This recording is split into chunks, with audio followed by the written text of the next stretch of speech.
पश्चिम बंगाल के नदिया जिले से गोरू तस्करी का बड़ा मामला सामने आया है। तेहट्टा थाना क्षेत्र के भारत बांग्लादेश सीमा से सटे बेताई बाजार में स्थानीय लोगों ने एक वाहन को रोक लिया। वाहन में 7 गोरू असामान्य तरीके से बांधे गए थे। स्थानीय दुकानदारों और राहगीरों ने चालक और एक अन्य व्यक्ति को पकड़ लिया।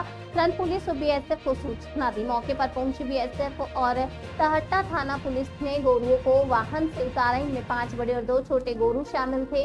पुलिस ने वाहन चालक अब्दुल हक मंडल और नूर इस्लाम को गिरफ्तार किया। प्राथमिक जांच में पता चला है कि गोरुओं को चापड़ा से मुर्शिदाबाद के पाटकी बाड़ी हाट ले जाया जा रहा था।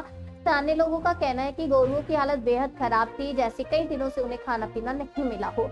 फिलहाल पुलिस ने गोरुओं को जब्त कर लिया है और पूरे मामले की जांच जारी है।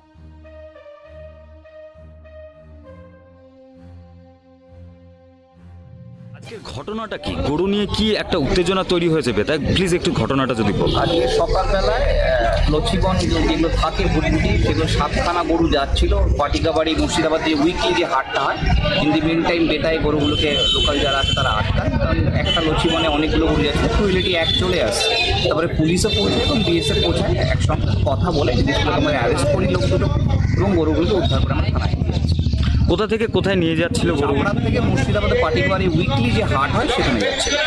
মানে এটা কি সত্যই যে সেখানে নিয়ে যাচ্ছিল নাকি এরা বাংলাদেশে পাচার করার কোনো চেষ্টা করছে? হাট যে উইকলি হাট হয় কথাবার্তা বলে সেটাই জানা যায়।